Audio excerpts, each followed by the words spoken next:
Hello, friends. Welcome back to another episode of I'll Call You Right Back podcast with me, your host.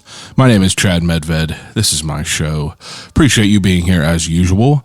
Thursday morning, as always, we got a new episode. It's been a crazy week. I've been very busy. I've been burning the candle at both ends. You know, shirts were released. I shipped out, I think, like 36 packages of T-shirts, and I can't thank yous enough for anyone that bought a T-shirt. Everyone's are shipped. Everyone has their shirts, and you know, I'm pumped about it. I get anxiety to a point where, you know, if I do a merch release, you know, I just feel like I need to send it immediately. I hate having people wait for it. And I know that like the United States Postal Service now is running at half-mast.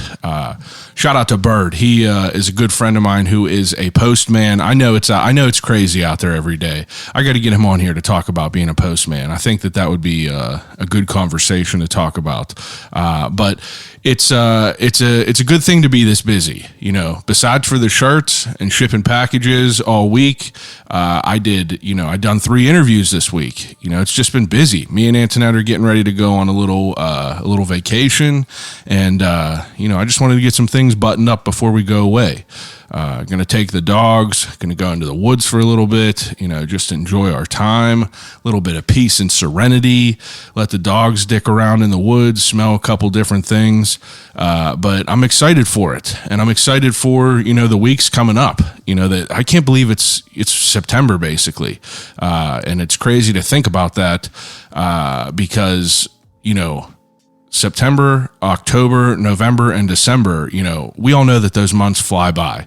Halloween's coming up. September is like a weird fever dream because like you're getting ready, you're decorating, you're getting ready for all these different seasons. But me, you know, we're going to have interviews going, but the next big thing on my list is the Halloween special show that me and Odd Pittsburgh are throwing at Bottle Rocket, and that is going to be on Friday the 13th in October. What more do you want for a Halloween event than to have a Friday the 13th event? And it is going to be, as you would guess it, you know, if you don't know about the events that me and John throw, we do, I guess you can call them a live podcast, but I don't record them and put them out. It's more just a live show. And the best way to describe what we do at our live shows are, we create a PowerPoint presentation that is way cooler than anyone you've ever seen in high school. It's way cooler than any presentation you've ever had to make in high school. You know, imagine a PowerPoint presentation, but doing it around content that you like really love. It's easy to be able, you know, John has, you know, if you don't follow Odd Pittsburgh, you're doing yourself a disservice. Go to Instagram right now, go to Facebook, follow Odd Pittsburgh. This guy is Pittsburgh's self-appointed historian. He makes it his duty as a Pittsburgher to learn about everything that we know about this city already, but beyond that, he learns about everything that we don't know about this. Like he's been on here numerous times and he's talked about stories that I'm sure that no one, that 99.9% of the people listening, that they have no idea about. And that's what John brings to this show. And what I bring to it is I kind of bring a little bit of organization to the chaos. You know, I could let John go and he could talk and not stop talking for an hour and a half, but we got to have a little bit of order to it. And that's where we meet as one entity and we do a damn good service. This show, the Halloween special. My plan is to have tickets up next week, but mark your calendars, get a babysitter, you know, get your dogs at the boarding, you know, take them to daycare, whatever the hell you need to do. Friday, October 13th, 8 p.m., the Halloween special at Bottle Rocket. It's going to be you know, there ain't another place and there ain't another event going on Friday the 13th that is going to be more fun and seasonal than what we're throwing up a Bottle Rocket. I'm going to leave it at that. If you want to support the show, I love it. You know, I've been loving all the support that's been going on. I really feel like in the last few months, the podcast has just been absolutely ripping. Beyond the shirts, I got a Patreon if you're interested in that. I won't talk your ear off about it, but, go on Patreon. We all know how to use the internet. If you're interested in buying a t-shirt, I'll callyourightback.com. I got a merch section. I got some t-shirts up there. I'm going to have some new stickers up there. And then Patreon is a website itself. You could search, I'll call you right back. You know how to use Google. All right. But the reason that everyone is here this week we have a great pair of people on the episode. This week I sit down with Paul and Mary Beth, who are the creators, owners, the brains behind Travelers Rest Hotel in the South Side. If you're not sure what Travelers Rest is, you might not be alone. I talk about it on this episode that as I would ride my bike through the city, I've probably passed this place 700 times. No exaggeration. But I just never knew what it was. But Travelers Rest was a place that my wife Antoinette came across. She always puts me on all of the dope shit. She's definitely the reason that I'm successful in life, because she always is. She's my biggest critic, but she's always my biggest cheerer too. But she put me onto this place, Travelers Rest, because she got some photos done there, and she got photos done there because of the vibe that Travelers Rest brings.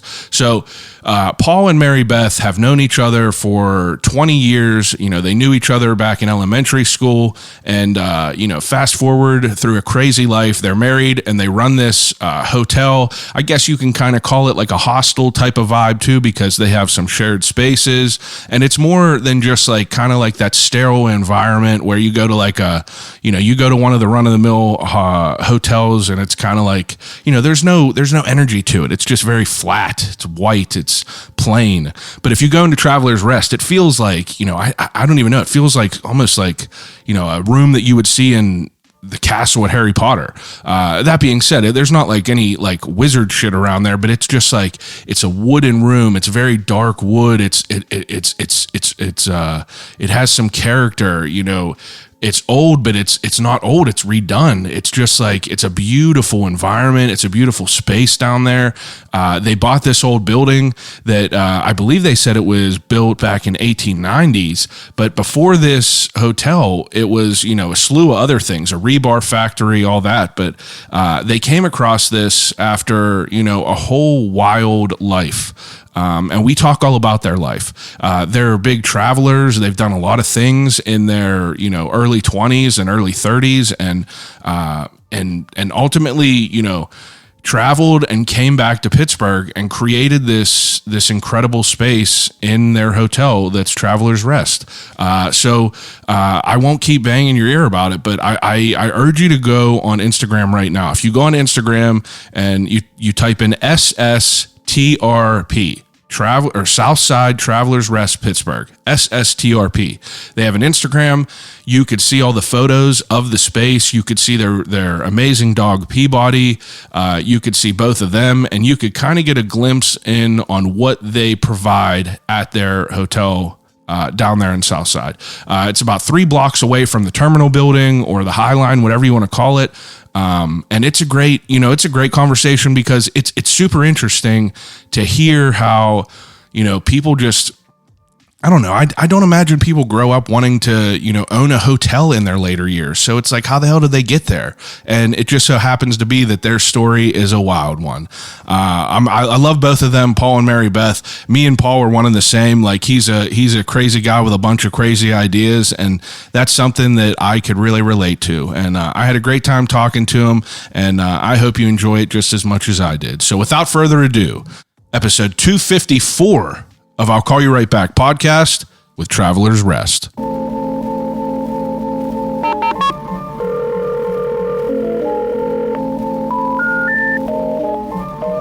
gotta use the telephone. Hello?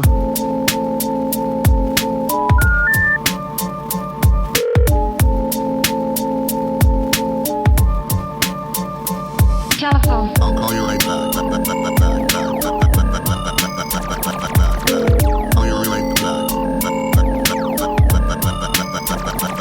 Telephone. I'll Call You Right Back podcast. Okay. Yeah, well, I appreciate you coming over. Have you done a podcast or anything like that before? Not in this type of setting, but we did have you Jagoff come over and film, quick segments with several people in the they use like different building. settings. They'll go to different places around the city. Yeah, so that was cool. Yeah, that's cool. They come and hang out. I actually just talked to them first time just the other week ago. Okay. They're both pretty cool though. So we enjoyed them. It was a fun day. So this is your first time like sitting down for more of a long-term talk about this? Yeah, we did one sit down. Yeah, we did one other just through Zoom. Oh yeah.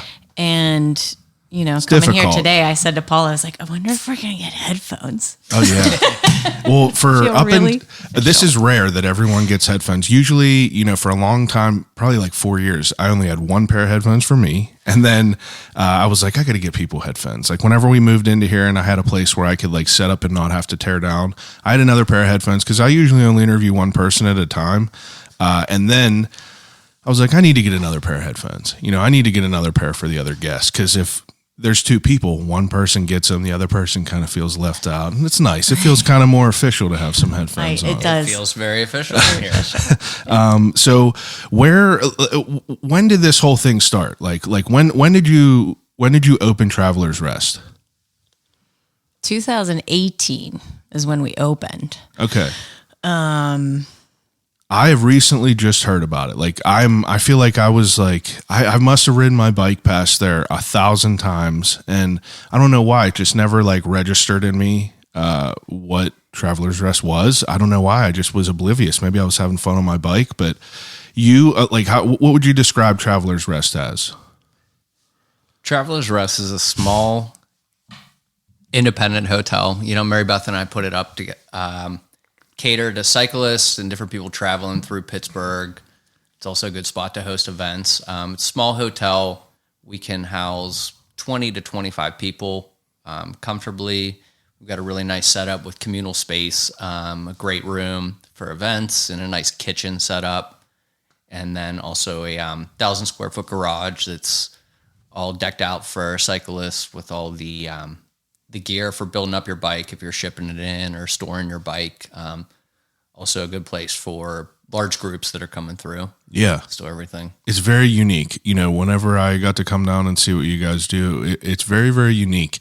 And I feel like that it was in a perfect time because I was going on that bike trip. And I was getting, kind of sort of introduced to the whole fact that along the trail, there's so many, B&Bs or hostels or, just little hotels that basically are designed for bikers and travelers to go across. And that's something that you wanted to like kind of accomplish when you opened Travelers Rest. Like, was that your intention? Definitely.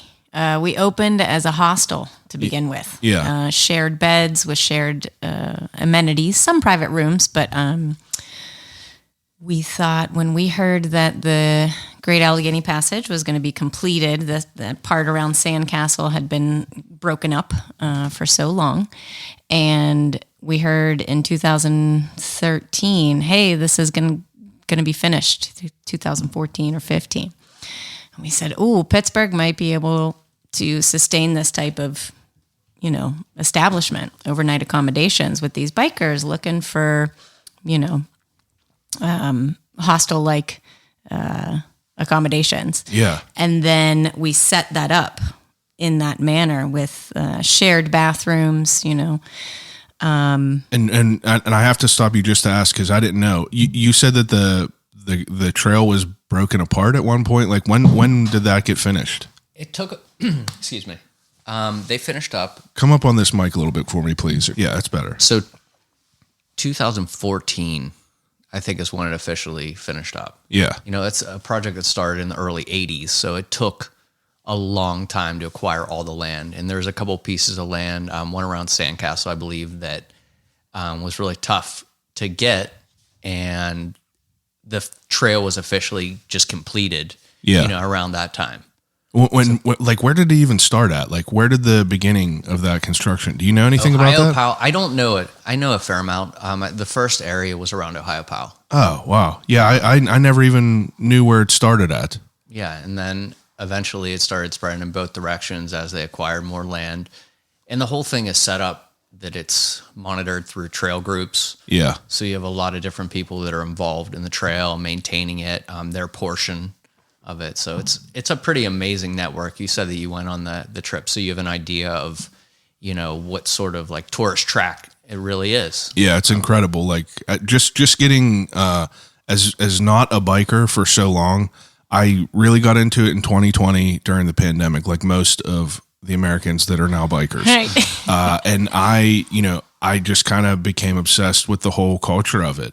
And it was such like an accommodating, welcoming, like more the merrier type of vibe. And it's so easy to like jump into. And that was like also part of the reason that I wanted to like do this bike ride. And once I started to like plan for this, I started to realize the pool of resources that really have been cultivated just from this whole, culture around biking. And it was like mind blowing that it was just like, there. Yeah, it's in our backyard. Yeah, it's pretty so remarkable crazy. Once you see the full picture of that trail is constantly rated as one of the top trails in the U.S. to ride. Yeah. So we have people from all over the U.S., all over the world that come in.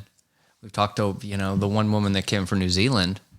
We're asking her about different biking trips over there, and she said, mate, people are talking about this trail in New Zealand. Yeah, that's She wild. came all the way over just for that, so we're always trying to get an idea of why the people want to travel to this spot. And we've got a lot of different feedback, but one of the things that we always like to say to people, someone said this is a true taste of Americana.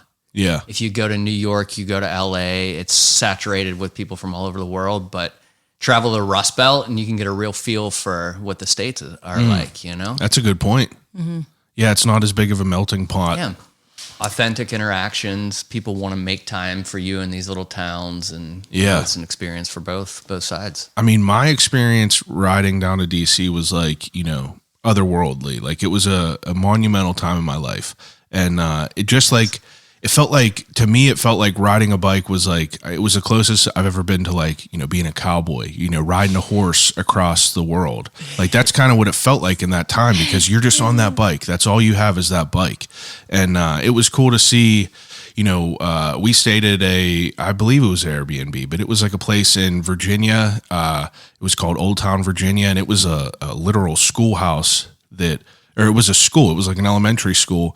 And all the people in this small community, like there was not an embroiderer, but a upholsterer that specialized in classic cars. They were working out of the garage. There was a diner in the cafeteria. There was the Airbnb we stayed at. And it was so cool that like it was all kind of built from bikers. Yeah, the industry that has grown up around this, it's cool to see. It's cool to watch. It's cool to be a part of. Yeah. Are you bikers? Well, Paul is much more of a cyclist than I am. I try to do the trip once a year. Yeah. I'm actually going next week. My uncle's coming in from out of town. One of my uncles here. So where are you going to go? I've committed to Ohio POW. Yeah. And I may have to turn around because of work. But that's all right. It'll be Busy game times. time. But they're going down to Cumberland. That's good. Yeah. So That's a good ride.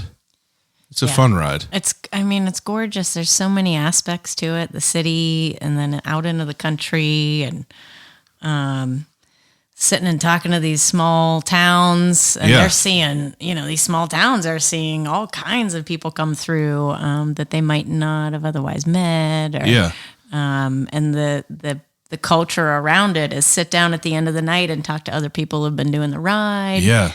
Find out what's ahead of you from the people who just came that way. Oh, you got to stop here. And that saved us. Like the communication when we camped up in Confluence, they were like, the Pawpaw Tunnel, we just went through there and it was closed. Yeah. Do not go there. Go above the detour. We wouldn't have known. They talked about online, like one of the resources was like, oh, at the detour, there's a bus that will take you. And, this guy was like, there's no bus. You just go up there. So it's cool that there's like that line of communication as you see in past people. There was like no water on the C&O the whole way, except like the last 15 miles into DC. So unless we would have known, unless this guy didn't tell us, like we wouldn't have prepared enough to bring enough water, because it wasn't potable water on there the whole way. Just so you know, yeah. And it's not clear. There's not like a clear resource where you can just like live look at like a Twitter that's monitoring, the Gap Trail that like tells you everything in real time. It would be beautiful if there was, but yeah. Well, whenever you started this, like your intention was to like accommodate like a biking community, though. Like you knew that this was going to be something that grew from Pittsburgh. Like, was there a biking community back then? Well, absolutely. As far as the city was concerned, you have a lot of different groups, Bike Pittsburgh, that are leading the charge with the infrastructure and building things up, all the trails, the system. There was some people that were catering to the Gap Trail, but like hotels. Yeah, it's kind of interesting. Yeah. It's like it's not enough business for the big hotels. Yeah. It's not enough business for the big hotels. So they cater to it, but it's they're not going like a after focus. it. Yeah, it's not a main demographic. Focus. Yeah. It's 30%, probably 30 to 40% of our business. Yeah. And we always knew that it would be a big pool, but in addition to that, we have all the other standard stuff that a hotel would get as far as business wise with conventions and travelers. Taylor Swift concerts. Yeah. Absolutely. She broke our internet too. We had it as a 2-night minimum, and somehow somebody got like a 1 night in one of the rooms because our system just went, can't do it anymore. No one was ready for that. No. We definitely get the foreign travelers. Yeah. Like the way that it's set up with the building, the actual building is set up, it's kind of like a hybrid between a hostel and a hotel, because you have the small rooms with the basic amenities, but then you have the premium mattresses, the really nice bathrooms, and the large communal space, the kitchen. So we nail it out, out of the park every time with the foreign travelers. And it's interesting this year, we found that Pittsburgh is really becoming part of a loop that people are traveling from, mainly Europe, and the loop is essentially people coming into DC, hitting DC or Philadelphia, and then coming over to Pittsburgh, stopping in Pittsburgh, going to Niagara Falls, then going to Boston and to New York. Yeah. Or like a hybrid of that. So we've talked to probably 15 families from Europe, same track. Why is Pittsburgh a focus to stop into? I think it's a good stop time-wise if they've rented a car, Yeah. driving. Accept the ride. Accept the ride very well. That's interesting. And then if they're looking at it on a map and then they go to search it, Pittsburgh's been doing a great job of, hey, we're a really great city to come to. Yeah. All these fun things. And they realize all the museums, all of the outdoor activities, the spots that they could go to as a day trip, like Falling Water, for example. A lot of the stuff that regular Pittsburghers take for granted. Yes, exactly. That's really incredible to hear that like all these people from, overseas like want to make this a focus, a stop on this trip. You could stop anywhere, but it's really fun, especially growing up here when no one came to Pittsburgh. Yeah, you're both from Pittsburgh, right? Yeah. So if anyone came, you were always like, why did you end up here? How did you get to Pittsburgh? And now it's, a certain type of destination. Yeah. I would say. Yeah. It's, definitely not, like Paul said, New York or Miami or LA. But it attracts its own big group of people. We ain't New York. We just built it. We ain't New York. We just built it.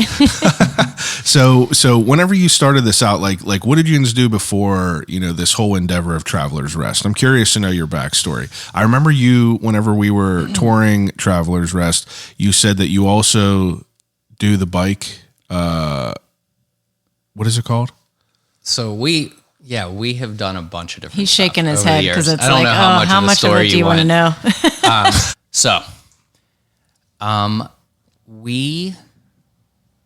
Mary Beth and I have been together for about 20 years. It'll be 20 years shortly. How did you guys meet? We know each other from grade school.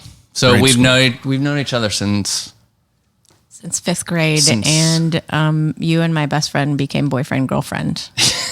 Tale as old as time. Well, yeah, it was. So it goes back.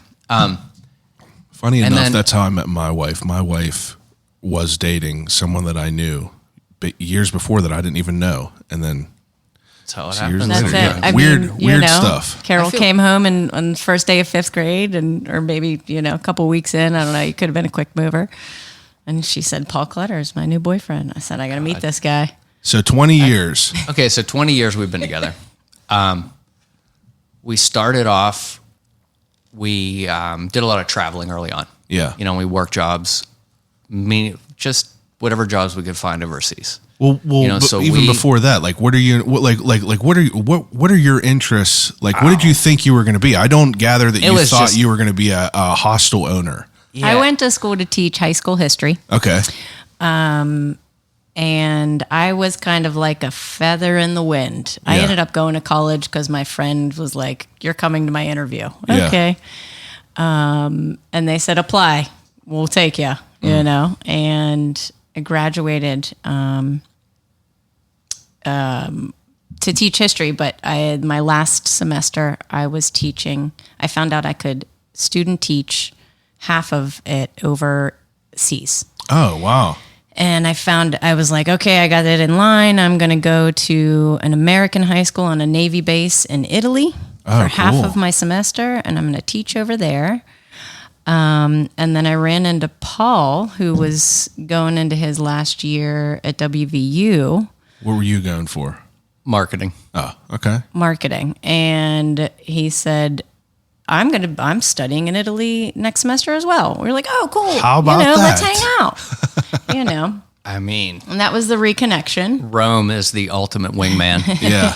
I didn't That's pretty think, incredible. That's a pretty, that's a good origin story. Yeah. It Yeah. was. It was. And Did you, So then you went ever and did you go ever and teach? I did student teaching Yeah. just like as part of my degree to Yeah. finish up. So it had to be in an American curriculum for it to count Yeah. towards my certification. And so they did it on a Navy base. So I lived there for 2.5 months and traveled a bit. We visited, hung out with he was up north, I was down south. So went and met some of his friends and And what are you doing in marketing in Italy? I am just studying Yeah. over there. It was the second to last semester. There Yeah. was a program. It was in a real rural town, northern Italy, international business focus. Wow. And yeah, we met up, had some amazing times over there, and went on some, a couple trips. Are you both And then- travelers before you decide to do this? Like, did you It grow was up as just travelers? starting. No, Myrtle Beach. I was like a Myrtle Beach. Ocean City. That was like vacation. Classic. Yeah. Classic. My mom and dad had a small business. They're like, we get one vacation a week. Or a year. We're going to Myrtle Beach. yeah, same thing, Ocean City, Maryland. That's the best. We So- went to Ocean City too. Yeah, Yeah. standard Pittsburgh. Yep. But after that trip, I finished up school. Mary Beth was finished school, and we just decided we wanted to go off and travel. Yeah. And we told our parents that we were going to go get jobs. Like We really real jobs believed it. elsewhere. We We thought really would. believed it. We just went. So we went over to Australia first, and we spent about a year there. How old are you when you started doing this? 21, 2? No, it's 20. 2005, 2006. So 25, 26, 25. 24, and 25. Okay. But with very little. Honestly, looking back on it, I went over there with like $400 and I had And no job. yeah, no job, but I Love that. had a background in painting, like Yeah. commercial painting, Yeah. painting houses. So Figure it out over there. I just went over to everywhere that work was being done and approached people and got my footing. And then at that time, Mary Beth was studying, doing a TEFL course over in Egypt. So she was over in Egypt and I was in Australia, and the plan was, okay, we're going to go back to Italy. But My goodness. she came over to Australia, and then I feel like that really set the tone for both of us for, our future, so to speak, because we did a lot of traveling there, and that's where we worked in different hostels and little inns and kind of saw that lifestyle and saw the travel track and how So how you would everything work and worked. return to like stay there? Yes. Work Yeah. for accommodation, and then That's cool. And then that would, probably that'd be like 2 hours of scrubbing toilets in the morning. Yeah. Cleaning up the kitchen, and then having the afternoon or evening to find a job if we were going to be in that town long enough. Yeah. Was to that save like money. a thing that is normal? Like, is that something normal you could do? Yeah, Yeah. it's like the culture. Oh, okay. yeah, I mean, Australia that's is when well defined. our original plan. I'm in Egypt, he's in Australia. We're going to meet in Europe and get jobs. And a month in, he said, "No, just come here because Yeah. it's so easy to travel." Did you have any idea of like what jobs you wanted, or you just were going to get anything you could Whatever. get? Yeah. Yeah, So we- I was looking to teach, and Yeah, yeah, that's why yeah. I wanted to Oh, do yeah, the yeah. English, Okay. teach English. Remember, I came over with a backpack and a whole suitcase full of teaching clothes, and came to Australia to teach English. Yeah, I guess. convinced me. And yeah, it took me a while to let go of all of that. I mean, every city, Paul kept saying, "Well, let's travel up the coast and then we'll come back down to the main city and get jobs." Did you have any idea of where yins were going, or was it kind of like He just just wherever? kept adding more destinations. No, now we're going to buy a car and we're going to drive over to the West Coast. Here's the thing. It's the same. It's the same thing that you experienced on the trail. Yeah. You know, it's like we're here. Oh, you got to go to this town. There's this Yeah. person. There's this shack. There's this restaurant. There's this beach. Yeah. You know, Absolutely. and just kind of. And it was before, we didn't have cell phones. No, Very little. The internet signal was like, we had to pay at a internet cafe. yeah, you get an internet cafe. And I mean, get is any 1 time minute. any time of this like intimidating or scary? Did you have any scary experiences? Well, yeah. I mean, every second was scary for me because I was always like, "Wait, what do you mean? Yeah. What do you? What we have? My parents expect something." And What he did was your like, parents "They're think on about the other this?" side of the world. They were nervous. Yeah. I'm sure they were nervous. I mean, now I have a computer attached to me, so my mother could FaceTime me. Back then, I can't even imagine No. it. My mother would probably not let me go. I remember my parents just being like, "Okay." And they're like, "Why can't you just stay here?" I don't know, because there's all that world out there. Yeah. You asked if I had if we had travel backgrounds. I did find a paper from like second grade, and when I grow up, I want to, and just listed all of these places I wanted to go. I had this great atlas, Wow. still have it, that I would just look into. But it was like, I want to go to Japan and Zaire and Cincinnati and just any Just place I listing could them find. But yeah, I mean, they just kept asking, "How's that job hunt coming?" Anytime we'd call, "Well, we're going to travel to one more city and then we're going to get it." And then I think they just thought it was cool because by the time we got back, everyone had heard about it. We're going to the grocery store and people, "Oh, you're the person that went, oh, your mom was tells telling us me all." all about it. Yeah. Oh God. A glimpse into the world from the small town Got a back kick here. out. Yeah, they were excited. That's cool though. So I mean, us. but in that time, did you have ideas of just like, when is there that time where you're like, all right, we want to settle down somewhere and figure out like, not just live by every day out of a bag, I would assume. It was 20 months later, and then we got home. You did that for about 2 Well, years? like 9 countries. Yeah, we bought this. Yeah. So yeah, it's like how There's much a lot. story do you want? Yeah, so that's crazy. So we went up the coast of Australia on the East Coast, and we worked and lived with a family that Mary Beth and I thought like, oh my God, this is going to be us. Like, look at these two, and the personalities matched up so well. And the name of that place was Dreamtime Traveler's Rest. Oh, wow. So that was a big moment for us living with them. It was like 3 months we worked with them. Yeah. And we always thought like, that planted the seed. So we then went across the top of Australia, had some really wild experiences, just what we call chance encounters. Yeah. Like you shouldn't have said yes, but you took a chance, and Yeah. it led to, something you'll never forget. Yins are big chance takers. Oh yeah. We were. Yeah. Well, yeah. Still are. That building Still are, is I guess. Yeah. quite the project. But then we found out after Australia that you could get work visas in New Zealand. Yeah. So we went to New Zealand and we spent 6 months there, and we saved up and bought multi-stop tickets and flew into Bangkok and spent 3 months or so. I mean, do you have like ideas of time frames you want to spend there? Or is it just like whenever It's you're just fly in, fly out dates? So like there was okay.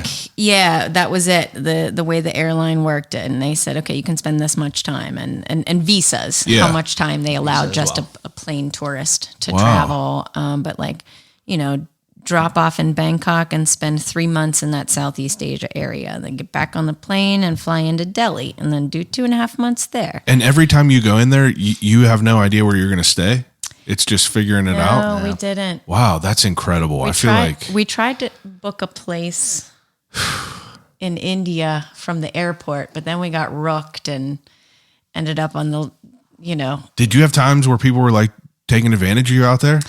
Well, this trip, like I say, we got rooked, but we ended up having an amazing time because Yeah. of it. So I really feel like, we fell for who something. rooked who? And these people brought us in thinking like, we're going to shake these Americans down. Yeah. And we're going to get a bunch of money. And we're like, we're broke. Yeah.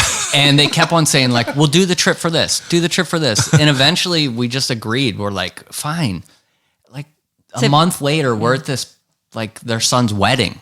And we're like hanging out at their wedding. We're living in their house with them, and we're like, it's all free. We're like, who rooked who here? Yeah. But That's 20 months, and then we get home, and Paul goes, well, we got to find somebody to pay us to do this. Yeah.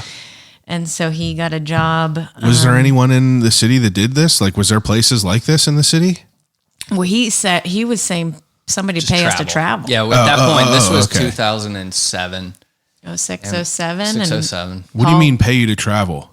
We just wanted to find a company that would pay us to travel. And we do could what? find Why would they whatever pay it you? was. So it ended Paul up being puts very general ideas out there and manifests them later. it ended up being a marketing company that we would sign contracts with and do large promotions for periods. So they would sign us on for like a 10-month contract, and we'd travel around the U.S. to events and set up. We were like corporate carnies. Oh, okay. We always joked around. So Yeah. we did that for... Well, you did it for a year, and then that client put out another tour, and the company they said, we want you back, and you said, all right, you got to interview my girlfriend. And you got involved with it. And then I joined the team, and so we did another 9 months that year, 2008, traveling around. And then we worked with them through Pennsylvania, 2009, 2010, a couple other contracts here, like shorter trips or local stuff. Yeah. But we did get to see, it was, okay, this weekend you're in San Francisco, next week you're in Boston, after that you're in LA. Wow. So it was like 30,000 miles we drove in 9 months, and every day off we were in a different place that we'd never been. So That's incredible. hitting up friends along the way and Figuring it visiting out. people. That was great. That was salary plus a per diem, and Oh, it was... Hell yeah. It was... those were It was great- our those first were real great job, days. and it was probably the most lucrative job we'll ever work. Yeah, for sure, for sure. So after that, what happens? We kept going and working these contracts and coming back to Pittsburgh Yeah. and investing in some way. You had no So you had no intention of ever leaving Pittsburgh? Like Oh, we had full time? we had every intention of leaving. I didn't did. know. Yeah, it was back and forth. I definitely wanted to leave, but then I went to WVU, and then we went and traveled, and I was gone for maybe 6 or 7 years. Yeah. Came back. But It's like riding a bike. Yeah. And then, we got sucked in because there was a lot of like opportunity, Yeah. so we bought a house, we saved up money, did a tour, came back, bought a house, went back out, did a tour, came back. And that's when we started up Green Gears, the pedicabs. Oh, okay. So bicycle rickshaws. What makes you want to do that? Like, how does that come to you? So He's we traveled around with the marketing company. Yeah. We saw it in all these different markets.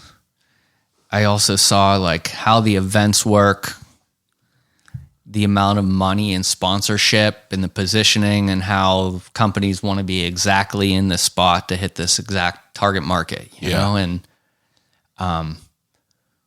a lot of the people that were doing it at that time were really good at running the, you know, day-to-day operations like a cab service, but I really wanted to hit on the marketing. Yeah. You know, so we started that up 2009. Pens and Steelers. What is starting it up mean? Like how many did you have? We bought 3. 2 weeks later, I bought 4 more. And in this moment, I'm sorry, I'm so fascinated by this. So you have your intention to start this rickshaw company. Like, how do you have to, like, you know, sign up for a business license, all this shit to do this? Did you have an agreement with them? Okay, so we had to file all the all that stuff, paperwork that you would with creating an LLC, starting a business, and then purchasing the inventory, figuring it out, creating all the systems, you know. And how did you have an idea of like where you wanted to go? Just like from the events, we knew that the area around the stadiums was going to be the sweet spot. Yeah. You know, so the Steelers are doing great at that point. We also caught the beginning of the time when the Pirates were competitive, and we just hit a really good moment in time. And back then the Pens were killing it too. Yeah. The Pens just won the Stanley Cup. So we started it up, and I think people were really excited about it in the biking community. We had a ton of people that wanted to use the cabs and operate it like a taxi service. Yeah. And then all my time was spent trying to find customers that wanted to advertise on the cabs, or we had cargo bikes as well. Yeah. So people that wanted to do like, you know, UPMC 10,000 waters for opening game day, branded waters. We would distribute all the waters. When, you know, KeyBank wanted to do a bunch of stuff for the Penguins celebration parade, we did promotions for them. We did stuff for Bank of America. Oh, that's cool. All these different companies that wanted to do some sort of marketing. You're a crafty fellow.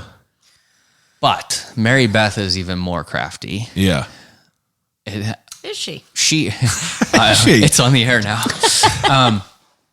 Like along the way, we were down at Arts Fest, and we saw like how they were collecting the trash and recyclables. That year they were saying, we want to move this festival towards greener efforts. And I turned to Paul, I said, take your cargo bikes, tell them, get rid of the gas-powered gators that collect all the trash throughout the festival, and do it by bike power. My goodness.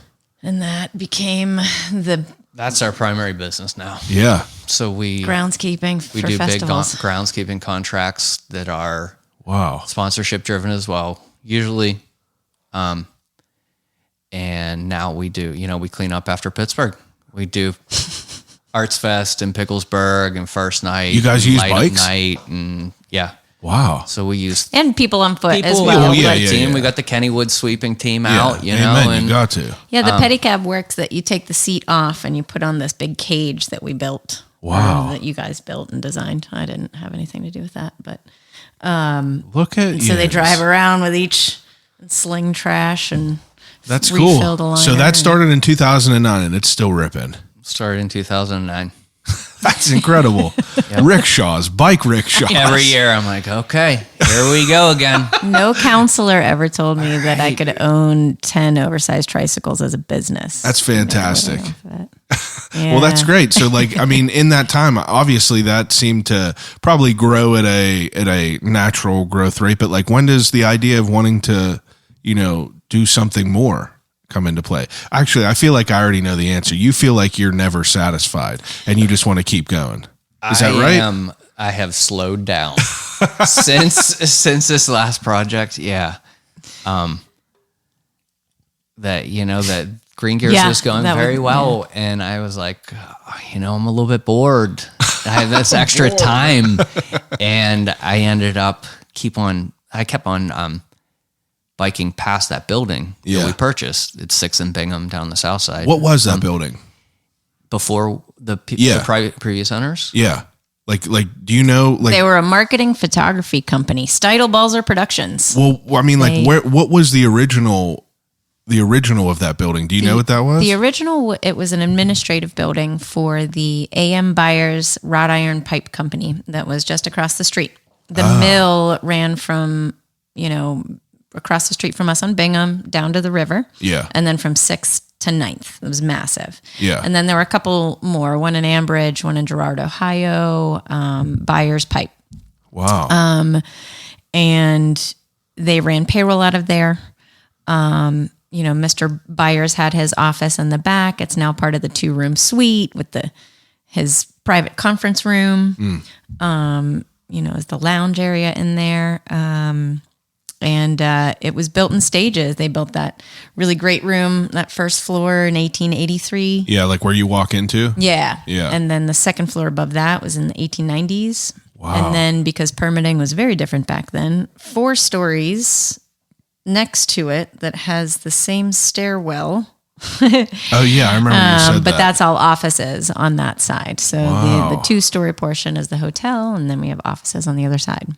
Pretty great. So you saw that building as you were riding by it? Yes. So I rode by it. And for people that for a don't couple know where years. this is, it's right in front of Color Park, like on that main Yeah. road out in Yep. front of that. 6 in Bingham, 2 blocks from the terminal building or the High Line, depending on your. It's always a terminal. So That's a fantastic, that's really good. You got a good accent on you there. It's too good. Yeah, that's a character. Dangerously good. You could probably get famous on TikTok. But you rode by that So and you I saw saw that? it. It was for sale for 7 years before we bought it. It's 10,000 square feet. It's a large building. The way it's set up, it wasn't for everyone. Yeah. So it was 7 years. It was on the market, and we approached the owners, and they Shout out to Ken and Dave. they really loved the idea.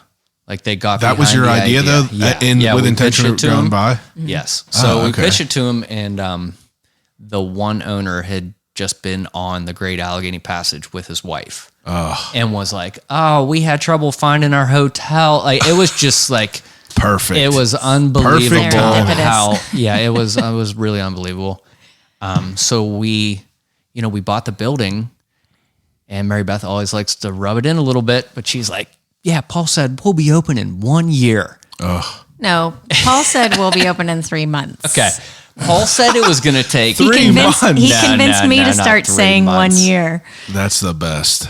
It took 4 years. So it was a 4-year project. We had to I call that creative grace because I'm the same way with my wife. I'm like, this is how it's going to be. This is how it's going to be. And everything strikes while the iron's hot in my mind. Everything's going perfect. And then you're like, come on, I'm working my ass off. It might be a little bit longer, but come on. That's creative We're on grace. track. Yeah, we're on Yes, track. that's He it. said, we're on We're track. totally we're on on track. track. That's what matters.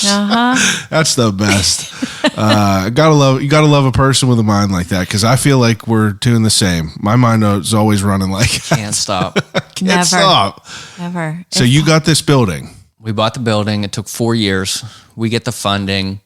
It's through a company that it's called the Progress Fund, which is a really awesome group that focuses on. They really had a passion for the bike trail. Yeah. So they helped a lot of small businesses, probably 15 or so organizations along the trail at this point. So we got our build out loan from them. We started dumping all of our money into this place. How bad was it when you got it? It was not in bad shape. We had some offices that we started renting immediately, and we started doing some of the paperwork. But to get the overnight occupancy, Yeah. the hotel, like we have a legit hotel occupancy permit, and that was just major upgrades. Yeah, yeah. You probably had to change the building, obviously, but it wasn't like in bad shape whenever you got it. No. Oh, that's No, good. yeah, the previous owners had restored all of that wood. So Yeah, it's I beautiful in always there. feel the need to let everyone know we can't take credit. That's that was them, and then the original guys who built it in the 1880s. And on the second floor, it was just fine, except it didn't suit the square footage we needed for the rooms. Yeah. So we had to kind of tear all of the drywall out and Redo it. and there was one little kitchenette and we had to turn that into 5 bathrooms. Wow. You know, so that was a lot. Not that it was in bad shape. It Yeah. was just for what we needed. You know, we saw it and we were like, oh my God, it's perfect. And then we started the permitting and we're like, this is not perfect. Now, is that like was that like a difficult process, like trying to come up with a design, or do you work with someone to try to figure that out, or is that? I feel like you might want to come up with everything in your mind, and like I don't know. Are you a control freak? I have learned to let go. I feel like we're both Leos. Like we are both. We both want to be in control. Oh my God. We're not bossy. We just have better ideas. I mean, we had a full team. You know, we had Yeah. 4 engineers and an architect, and we went through 4. Peter Margatai Yeah. Architects. Probably went through 4 chance different on- designs. Now, do you have Before like? we nailed it. But do you yourself, like, do you have an idea in your mind of what you want, or do you just have an idea of I want this hostel, I want this to be this way? Like, did you have it created in your mind? Do you know what I'm saying? Kind of. I feel like the first floor, yes, it was Yeah. very easy to see that great room was where everybody should be able to congregate. Yeah. And, you know, we had dreams that we're going to put a loft here with this 14-foot ceiling. And, you know, that wasn't realistic. But like the breakout of the rooms, I needed help with that. I mean, you know, Yeah. Yeah, I feel like Peter would give us like several layouts. Here's possibilities on what they're going to allow as well. It depends. Because the reason I ask that is like I feel like you guys maximized what you could do with the space that you have. Like you did a Definitely. good job with that for sure. Yeah, that goes to Peter Margatai. I feel like I had an idea of the concept. Yeah. I knew what I wanted it to be and look like, but all the little fine tuning, you know, and all, I'm not good with all the little specifics. Yeah, you're a big picture guy. Yeah. Oh, and we have an amazing team. Like He's a throw a ball up in we the air call- and Yeah. then walk forward guy. Yeah. There are so many times we got the battle of the cart before the horse battles throughout that build out. Yeah, it was probably a beast to get that all done. But when you get to that point where it's habitable and able to, you said you're an actual hotel. Like, what is how long does that take to get to that point from the time you bought it to when you could start housing people? 4.5 years. Okay. Yeah. Yeah, which I think was pretty good we were our own project managers. Yeah. And also it was right at the time that Pittsburgh, the city, changed all of their permitting process. Yeah.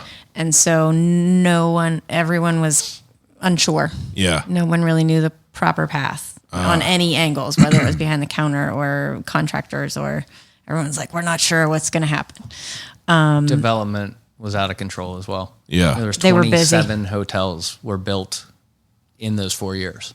Jeez. Yeah. So it was And then wild. what 4 years was that? From when into when? 2014 to 18. Oh yeah. Mm-hmm. Wow. And 2018 is whenever you started having people in. Yep. Yeah. Wow. Yeah. What a crazy ride up until then. It was. And everyone's Yeah. like, oh, it's so great. And you must be so glad to have that all behind you. I'm like, yeah, now I just got to have to learn how to run this place because I went to school to teach. Yeah.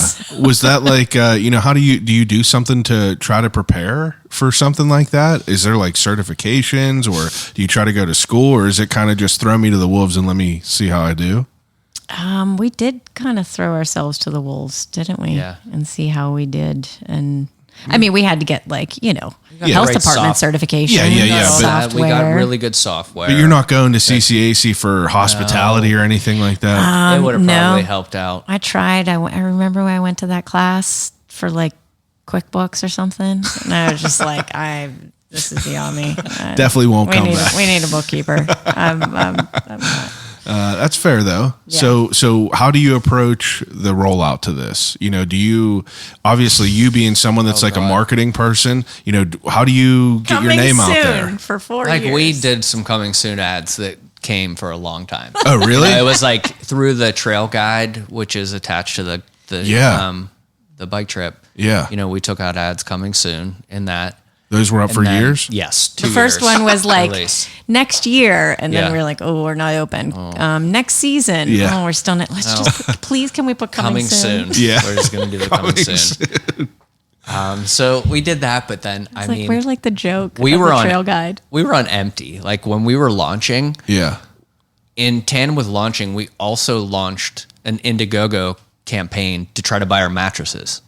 So we were like launching the business, but also trying to get mattresses. Wow. So we ended up giving people free nights and used the space and a bunch Yeah. of different stuff. So we launched it, and then we had a big community like open house where we did a party and brought everyone in, showed them. The Whose property. idea was that? It Both was just a yours? group. No, that was yours. Everyone hated the idea. He's like but it had to marketing. happen. I'm like, I'm not even asking, like, that's what I mean. Whenever I say whose idea, I mean, was it you guys' idea, or did you, like, you know, were you working, like, with a marketing company or something? That's what I was asking. oh no. Well, it's funny. This Peggy. one woman who we always joke, she came with the building. Yeah. You know, she rented. She's been renting the place for 15 years or Yeah. so, and she is like somewhat retired. She runs a marketing company, and she would just hear us battle. Yeah. She shares an office with us. So one day she was like, "Hey, I've been listening for the past couple of years. Like, you kids need help." Yeah. And she like stepped in, and she's like, "This is how much I normally charge, just so you know how good I am. Yeah. And I'm gonna help you out." So she basically laid out, you know, the way our website would look. And then she helped lay out like the itinerary for the launch party and kind of the messaging, some of the messaging Yeah. and stuff. And she still rents from us, and she still helps us out. That's on little great. things. I feel like the party is such a good idea, though.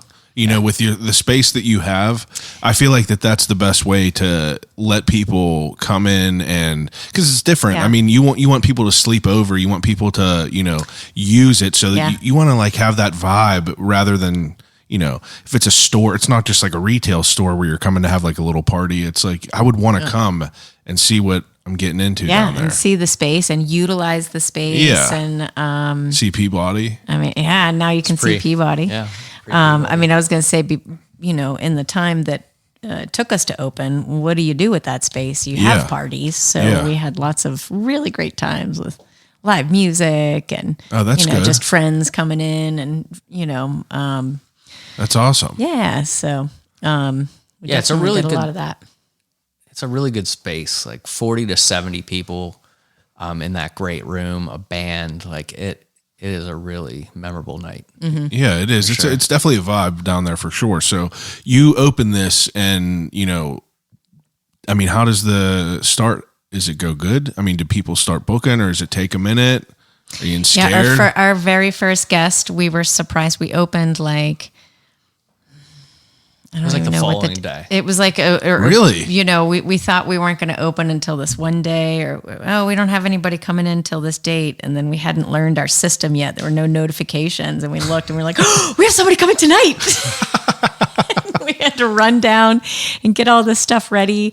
And here's this dude, you know, now we have all private rooms, but then as we were a hostel, here's this kid coming in like thinking he's going to get this hostel vibe. He's the only one there. We're like, hey, how's it going? Hey, nice to meet you. Hi, where's like overly creepy. Oh, yeah, Welcome absolutely. to Traveler's Rest. Like first time you're doing you it. booked a bunk bed, but the only bed we have is in the suite. So you have this 2-room suite all you're to yourself. He was That's like, awesome. This is weird. Was he a Okay. bike guy? Was he a cyclist? Traveler. So he's just cool, traveling through, cool. and we happened to come up. You Yeah, know, but we and got then cyclists immediately. we did. I think that 4 years of ads That finally did it. preemptively- People were hitting refresh See? on There it every was day. this buzz. Told You know, people were checking in, and when they'd come back around, because people will do the trail every couple of years. Yeah, you know, that's what I gathered. yeah. So they, you know, we started getting that. Our second demographic that we didn't cater or like market to at all ended up that first year being convention and conference goers, especially guess we people have- who were yeah. invited to speak Yeah. but couldn't afford. They were like, they said I have a price break if I stay a week at the Westin. Jesus. Like, we can't do that. So, and then of course, you know, Steeler games. Yeah.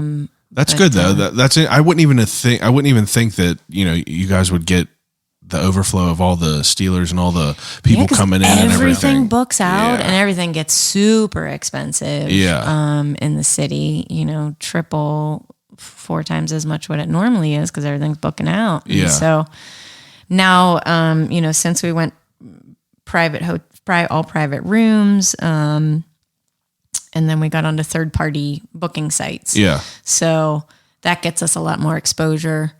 But we're also trying to always find the right way to say, hey, we are a unique hotel. Yeah. Do not expect the Marriott here. Yeah. This is something different. Yeah, it's a And- vibe. I feel like that it comes with, whenever I think of hostile type environment, that's kind of what I think of. It's not like a sterile environment. Yeah. I feel like whenever I say that's kind of a negative connotation. It's like, you go to a hotel and it's like everything is just like there's not really any like Gray. Everything's it's like 5 shades of gray. There's and- no energy to it. Right. That's kind of what it feels like.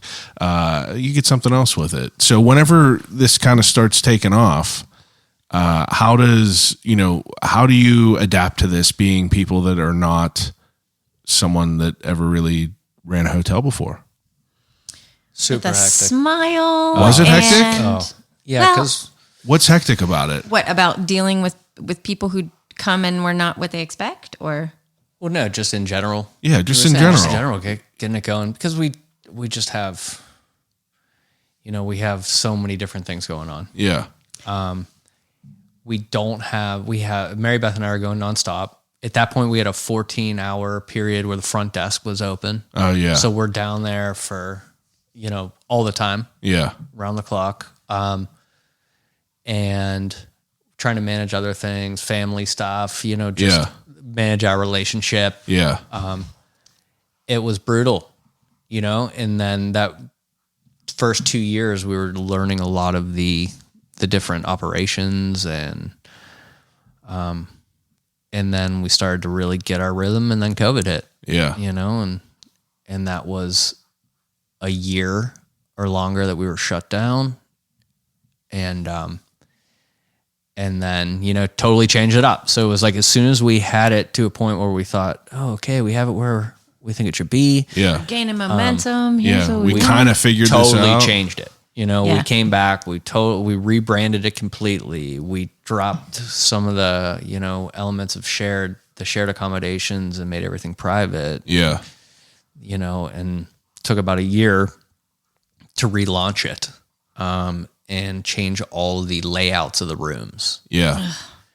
And it was a hard decision to make too. It was like, It feels like exhausting after you do this for half of a decade almost and then just do it again. And then completely change it.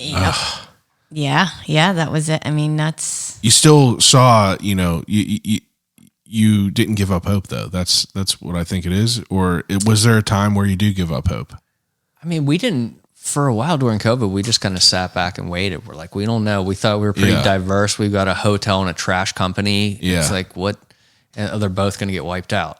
All right. Well, we just sat back and waited. It was very strange because, it was like 20 years of constant work. Yeah. And it was the first time where we were like, oh, It's we're not just- on we're you. just It's husband just and halted. wife. Yeah. This is this point. bizarre. Yeah, COVID was a nice break for us to Yeah. not be business partners. But I think it was, I mean, during the stressful. build out, we kept looking at each other and going, all right, is this still what you want to do? Is this still worth it?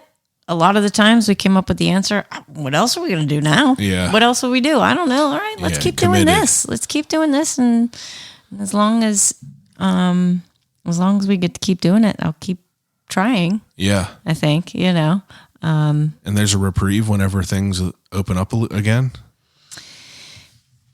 Yeah, it was hectic. No, Yeah, it was 2021 was, really full hectic. of logos and decision questions, and then also we have these bathrooms in the hallway that used to be shared, so now we assign them per room. Well, some people don't like that it's not lockable. You can't lock it from the outside when you're Yeah. So, okay. Just a whole new slew of things to figure out. I call it the COVID shuffle. We're still doing it. We're still instituting new systems, contactless check-in. So we redesigned the great room. Yeah. And got rid of the front desk to give more space. And then, all right, we got to figure out how do people get into the building since it's locked until you get your key, It's so crazy that just like every industry just gets like thrown on top of their head where it's like, I've talked to chefs and it's like their whole world got completely screwed up. Hospitality in general. It's just like, it's wild to think that you got to that point where it's like, oh, we're doing all right now. And like all this crazy shit happens. Yeah, it was rough. But it was kind of comforting. Like, okay, well, everyone's going through this. Yeah, exactly. Everyone was in the same, how the hell are we going to do this? Yeah, we weren't alone in that confusion, and it kind of took the pressure off of, is this the right move? Nobody knows at this point, so just make the move. Yeah. One of our contractors that helped us build out the place, one of his great lines was, "Let's do something, even if it's wrong." Yeah. All right. What a great way to look at it. Yeah, right. Sometimes you do. JoJo. What's next? All right, do the next right thing, and So I mean, like it opens up, and you're figuring it out now. You're figuring out the operations of this, and how do you approach the day to day now? As far as like you're established now, obviously. How do you think that this is? How do you think that grew to where it was today? What do you think is the best, like the third parties, like getting on there and like getting your name out like that? I'd hate to admit that. I think that I think the heart of it is Mary Beth and I being there and having something special, and that spreads organically in the bike community. Yeah. And, podcasts like this are a huge help and exposure for us. We really appreciate this. We do 80% of our bookings direct and 20% through the third party, which I think is a flip from the industry norm. Yeah. Most of the people are getting a lot of their business through the third parties, like 80%. Yeah. But we have had I don't want to say cult following, but we have guests every year they're coming back now. They come a couple times a year. I feel like that you gave me a staggering number whenever I asked you how many you get a year. Cause like I had something completely different in my mind. Like how many guests did you have last year? I mean, I think this year we'll probably have, and I'm not even great to review my data and tell you for sure. Yeah.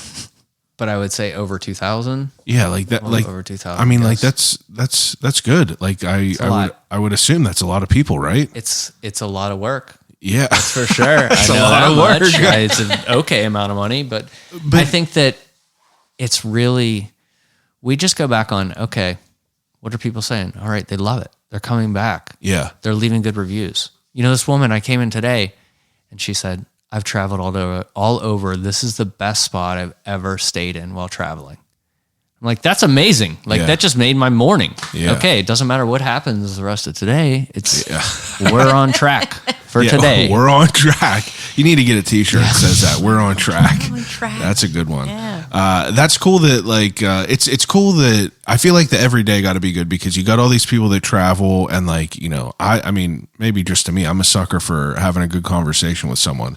I was just at a flea market and I was selling at the flea market for the first time. And for 6 hours, I was, on my feet, just having these exchanges with all these people. Nothing I wanted more. But even whenever I came to tour Travelers Rest, there was a guy that just biked from DC there and he was waiting to get his stuff and you were getting him set up. And it was just cool to see that because that dude was ragged because I know you feel ragged after that. And to end at a place and it be Travelers Rest or even one of the places that we stayed at whenever we got to DC, it's like, it's a treat to have that experience. That's not just like a sterile, no life hotel that you just it's cool to have something different than that. It's not like cookie cutter. I like that. It's a unique, the trail's a unique experience. Why not have a unique spot to end it with? Do you get, you get a lot of people from overseas though? Yeah. absolutely. We have had a serious pocket of Germans. Yeah. Wow. This past A lot of Germans this summer, past summer, yeah. I would say Families, Dutch as well, and European, and then like You probably meet so many great people, like so Southeast many Asian interesting population, people. Chinese. we do. Yeah, like that's Got to be incredible. we love people, you know. So we root for humanity. Yeah. So we just in the morning, if we're really doing it right, I go in there at 6:30, a couple hours of coffee talk. I go start doing my thing. Mary Beth comes in, she starts picking it up, and communicating with them. Pick up the later risers. What are they doing? Where do you need to go? And then we just read people. Yeah. I look at someone, talk to them for 5 minutes. I'm like, all right, here's what you want to do. You're going over the north side. You're going to hit up Randy Land. Then you're going over to City of Asylum. You like books, don't you? Okay, cool. Oh, you like records? All right. Go to Jerry's after that. Yeah. Don't miss Gus and Yaya's. God. And we'll just it's really fun. We'll craft a day for That feels like a dream. So then, Yeah, because people are like, all right, I'm in Pittsburgh. What do I need to see? And I'm like, you need to narrow it down. What are you into? Because we've got everything. Yeah. And a little bit of everything. And it's nice to be able to have people that are, natural filters, where it's just as if you go on Google and you just say things to do in Pittsburgh, it's like the same bullshit that we could go without. And if people came here that have never been here and asked me, I would not refer them to those, some of them things that are the first that I pop heard up. this celebrity ate at this spot. Yeah, you know what I mean? Like, come on now. There's a million you other go down the places. street. Yeah. Yeah, I remember. What is the one pizza place over in Butler Street? Driftwood. Yeah. So Driftwood had some sort of write up. I forget who wrote up about their pizza, but for a couple months, post. for a couple months, people came in to Pittsburgh and they were like, "Yeah, we're going to Driftwood Pizza." Oh, wow. They were like, "We're coming here to eat the best pizza in think it was Pittsburgh, like- Driftwood." Yeah. That's You so know, and it interesting. was like Some celebrity Whoa, plugged just- them or something, and it was like It was one article. I remember not even at first. I didn't know who they Yeah, were. we're like, "Wait, what?" But Like, that I don't get it over the lower- that lower whole side. aspect of it all is fascinating to me to hear what people are here for. Yeah. That's pretty cool. I asked Yeah. every person. Mary Beth said I'm like a little bit aggressive about it, but I Why want are to know you why here? you're here. Hey, you're staying in our place. Like, why are you here? Do you have like what's do your you have like story? a sign-in book and do you log where people are? You have something to log people where they're from? We probably should. I mean, our software Yeah. has, their information, and we Yeah. could pull that. We've got a cork board with some, quarter paper that people can write notes on. And I they liked, will. I never got like the map thing going though. That's what I envision in that's what I envision in my mind. But it's cool. It's just like a cool environment down there. Like I feel like what you do has to be a exciting and fun thing, because I feel like if you didn't enjoy it, it'd be pretty stressful.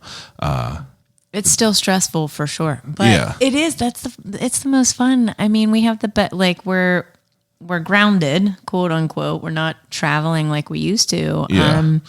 But we have one of the best parts of traveling, and that's all of the people that we're getting to meet from like all different walks of life. Yeah. All different types of people. So to meet all of these people and constant, it's healthy for us, like to have these conversations and perspectives just blown out of the water constantly. Yeah. And then it's super fun. It's like a bonus to get to share Pittsburgh with people. I mean, we couldn't wait to leave Pittsburgh. I couldn't wait to leave Pittsburgh when I was growing up. I can't wait to get out. I'm going to go here and here and there. Yeah. And then in our travels, we made so many connections with Pittsburgh people all over the world that we really came to love it. We're like, oh, wow, this is something, Pittsburgh's got something special. And then when we came back, I think right when we were gone, the Steelers during 2006 when they won the Super Bowl. And so we grew up in Upper St. Clair. We met somebody from Bethel Park that day during the Super Bowl. Yeah. And we're like, this is so special. Just a vibe. So I saw the guy in New Zealand that had like the knockoff Steelers jersey, like the Wow. steal your face That's the best. jersey. And I just walk up him in New Zealand. I'm like, "Did you get that Don Strip?" And he was like, "What?" That's so good. So, like, I always wanted to share Pittsburgh with people as we traveled. So now I get to do that, from here. And being a history teacher, I love to talk about the history of the building with people, Yeah. or other Pittsburgh history. We're gonna have to. I'm gonna have to get you linked up with John from Odd Pittsburgh, and yeah, we'll make that happen. He is like a kid in a candy store. Whenever he has a focus, randomly, I got a text from him, and he was like, "What's your mother's parents' names, and what's your father's parents' names?" So I told him.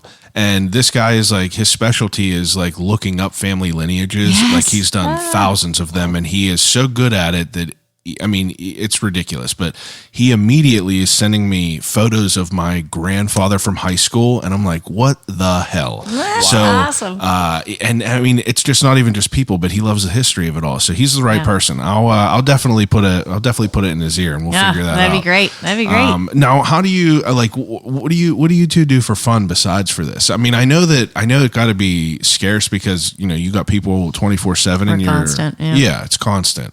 I mean, what do you do for fun? Anything? No, We nothing usually at all. try. No. I mean, during the wintertime, we try to get away. Yeah. So Is it closed or is it just slow? It depends. Yeah. We've closed it down different seasons to do work. Typically closed Stayed January, open. February. It just naturally pretty slow. Yeah, it ends up being slow. Yeah. So we have a van. We just had our friend build it out, who does van build outs, and just really basic with a Miter Box Van Outfitters. there you go. And He's around here. Yeah, he's a Pittsburgh. He's awesome. Oh wow. He does a great look job. him up. Yeah. So we went on a road trip. Took a couple weeks. Went down to Florida. Essentially, just picked a route that we could see as many of our friends, Yeah. and stopped at a bunch of different places on the way down, the way back up. On these road trip ideas, having the van and then having Peabody now. We just got to Peabody 2 years ago. I said to Paul last year, well, we've we've traveled internationally in the winters. Now we have this dog. We got this van. Why don't we do some road trips? Yeah. So getting down to there.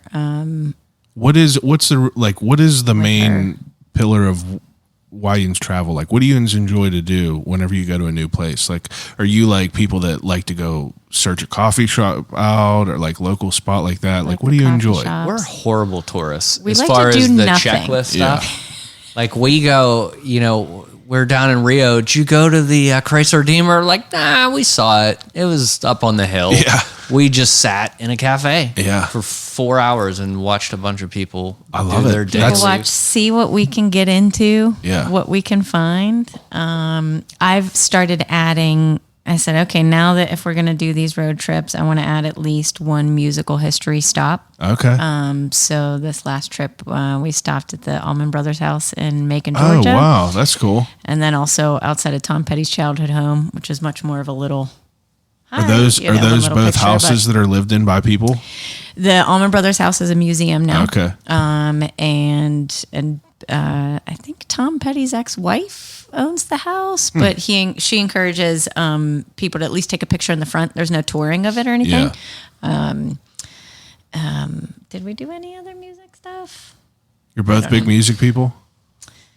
She is more than I am. Yeah. I'd say, yeah. You listen to, I mean, you like a podcast, you read, do you do anything like that? What do you do for fun besides traveling? What do you do to take your mind off of it? You know what I like to do? I like to listen to foreign music or any sort of programming that I can't understand anything. Yeah. Because my mind goes so fast. Yeah. And is so overwhelmed by all of the, all the Sensory interactions. overload. Sensory overload completely. Yeah. So I just put on something I can't understand, and it's just kind of background noise. Yeah. And I usually, I love that. I focus on whatever is in front of me. Did you have hobbies growing up? Like were you someone that drew or did you play an instrument or anything like that? I Fascinated. Had every hobby for a week. always, I like did a lot of business stuff. Like I Talking to the same, I do it. I buy everything. I get it all. I give started. myself a full, you got to give yourself a fair shake at it to see if you enjoy it or not. Yeah, absolutely. If you gotta don't, get you all the don't. stuff. But hey, I tried it. Yeah, I blew couldn't get into fire. I bought a lasso before. I have, fly fishing, I was started. big into sewing. I did fly fishing. I'm for a literally about to minute. buy a sewing I machine. was I've been into trying to sewing talk for to a myself. while. I'm like, I'm Yep. going to make my own bike bags. And I'm like doing all this. Bro, I'm telling you. Devil sticks. The list. I've had those too. I Blow made fire, devil all sticks. of it. The list. I love it. Of It's fascinating. potential products and services that have gone through my mind. It's like ridiculous. We just got all this tea from Darjeeling from India. Yeah. And the woman was like, "Why do you have this tea?" And I'm like, because when I went to Darjeeling, I looked around and was like, I'm going to create a high-end tea menu that I then sell to restaurants around Pittsburgh. Yeah. So I dragged Mary Beth around and made her taste tea at all these distributors all over. Man. Never did it. But I still get the tea. I order the tea from them and I get love it. that. It's just, I love He it. develops relationships as a hobby. He's a connector. That's what it is. I'm a connector. And Yeah. that's Big and time. that's what makes it I love it. I love that. very similar. That's incredible. We have a good friend who plays guitar, and he'll come over and they'll make up jingles as a hobby. I mean, like- Such a so way to we relax. just sit around and bullshit and like throw out crazy ideas, essentially. On what do you think about this? I mean, that's What do you think literally about this? what me and my wife do, and I mean, I feel like crazy almost sometimes the stuff that I tell my friends, and like they're gonna listen to this because recently, a week ago, not even a week ago, I had this endeavor with the flea market and everything, and I have all these other ideas that I'm currently pushing to my friend to see his response to them, how he responds to it, and he literally was like, your mindset overwhelms me and gives me anxiety. And I was like, that's only because you don't understand what I'm envisioning and I can't explain it to you. Only I know, but we're on track. That's what it is. We're on track. I mean, the funniest thing is that's what I was doing this past weekend. Yeah. We put all of our stuff out. We had a big sidewalk sale. Yeah. And I just sat and harassed people for 8 hours. Love it was it. the greatest I love day I've that. had in a long time. What about you? I mean, you said you were going to be a history teacher. Like, what's your childhood like growing up? Like, what are you into? I was a huge couch potato. Yeah. I've got a movie quote for every situation. Love that. I love movies. Yeah. I still do. I love to read, but I just have not been reading much. I've been reading more than I've ever have in my life these last nice. like 3 weeks. That's excellent. The last couple of weeks I did. I was traveling and I picked up a minimal. book and I read it in a day. And then I was like, I asked the only two people that I know that are voracious readers. They were like, they both recommended the same book, got that, read that in less than a day. And I've been keep going from there. Yeah. It's incredible. Riding that wave while I can. Now I want to get a typewriter and type my own book and shit. Yes, I'm yes. really into You're like, I'm going to do it on I am. typewriter. I'm going to go fucking insane and throw Yeah. tennis balls at the wall. That's really what it's going to be. Amber. For a Sing in while, a band? I don't sing in a band. I was singing here and there with a couple of different bands. That's awesome. Here and there, so that's really fun. Yeah. If and when I get to do that. But it's also like a double-edged sword because it's also anxiety ridden, Oh, yeah. and stage fright. Oh and yeah. That's what makes it so good. It is. Those memes of like what I look on stage, and Yeah. and it's like Freddie Mercury just singing his heart out, and then like what I look like after I perform, and there's a black hoodie Yeah. sitting like this. I'm like, I'll recover tomorrow. Yeah, you turn into something else. Yeah. I mean, you get me out on the bike every once in a while. You ride a lot? not a lot, but Should. you ride? Not as much. Like my uncles kept on saying, like, how many miles you have been? How many miles? I'm like, I've been on my bike 3 times Yeah. in the past 2 months. I literally have not ridden it since we got back from the trip, and it's a sin. Yeah, hop especially with on all the it. trail. Yeah, It's we'll do a it. sin. Wow, I feel like I'm a we real just dud. I don't really- have any hobbies. You're feel busy like we bodies. just have What do we put so are? much Into time your and business. energy When in we this get recently. back home, we're like exhausted. Yeah. Like spending time with friends. And I mean, we have a family. really, we have a really strong group of friends, which That's good. I always perceive Pittsburgh, that's how it is, but it's interesting. We've had a couple of people that we made friends with that moved here, came and stayed with us or helped us out a little bit and then moved here.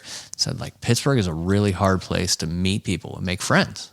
Easy to meet people, hard to make Easy to meet friends. people, hard to make friends. I'm like, really? He said, yeah, everyone has their friends. Yeah. It's like I have the same I thought about 6 them, friends like, that I've been with since Yep. our whole lives. Exactly. We go to vacation we every met in year. 5th grade. We're married. 100%. Yeah. It's a Pittsburgh thing. That's a Pittsburgh thing. That's all it is. Yeah. So we hang out with our friends a lot. That's good. We spend time with them. It's a beautiful thing.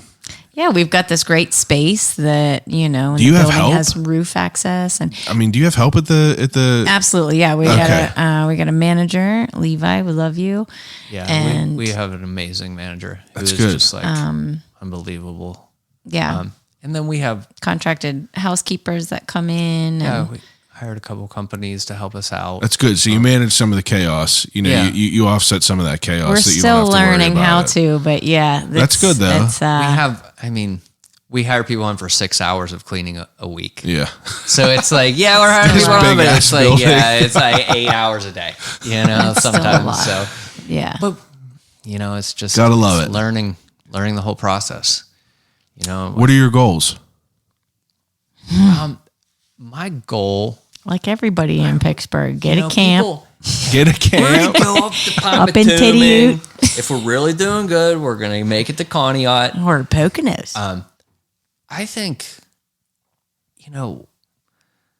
it's interesting. Like people always approach us and say like, oh, what a great investment. Like this area is totally turned over. You guys are going to make so much money. And that's like not even really on our radar. Yeah.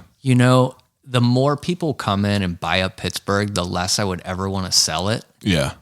And I feel like my goal is to get it to a point where we can be involved and make it special in what it is. But at the same time, it's going to have longevity with other people helping run it. Yeah. And it's just going to create something again and again for people. Yeah. We've just had so many amazing moments where we looked back on travel moments and said like, why was that so special? Yeah. And it almost always comes back to the people, so if you meet the right people and you create these moments, they're lasting. yeah. I think that's pretty good way to. You hit the nail on the head, right? That's your goal. Yeah. I'd say I think, and equally as cheesy is like goal to like find joy each day. Yeah. During the build out, I, at one point, maybe 2.5 years in, I said, that's it. We cannot, I'm striking the sentence, it's going to be great Yeah. from our vocabulary. I don't want to hear it. We have to figure out how it's great now, even though I'm staring at a pile of pipe or Yeah. a pile of mattresses or a pile of wood or that's going to become something. I've got to figure out how it's great now Yeah. I love that. because I could lose it all tomorrow. Yeah. And it would be a shame to look back and be like, oh, I just went through all of this pain and misery to just trying to, reach a goal it's in my future. I'm like, nah, I gotta do that now. I've got to be happy with what we're doing now and Be present. figure out how to do that. Yeah. I think that's my goal. I'm sure as my business partner, Paul's like, that sounds like a great business goal. Yeah, we just need I that think to line it's- up with the numbers, and we're great. I think ins both have a good goal that, coincides the right way it needs to. Yeah. It's fascinating what Ians are doing, and it's definitely a beast to I can't even imagine what all goes into it. Just walking around and seeing the size of, Traveler's Rest and everything there and, how great everything looked. I know everything went into it and you pour your heart and So soul much. into it. Yeah, like we use Airbnb, we post on it, and we've used it to book. Yeah. But when people are like, I've got a little hotel, it's an Airbnb. I'm like, no, you don't. I think it's so cool because to hear the origin story about how Ians are travelers and to be owners of this place as travelers rather than being like, some, rich dude who just wanted to buy a building and make like a hotel just to like get this cash grab. It's like you Or guys be are on travelers. trend, or- Like yeah, you, right. Ians have experienced it. I'm sure you worked in your experience and what you loved about things and hated about things into what you were doing down there. Definitely. Absolutely. Comfy beds, clean bathrooms. I think That's people- number yeah. one and number two. I think people No are pun caught intended. I think people are caught off guard when they see us. Yeah. And then I think they also are more forgiving.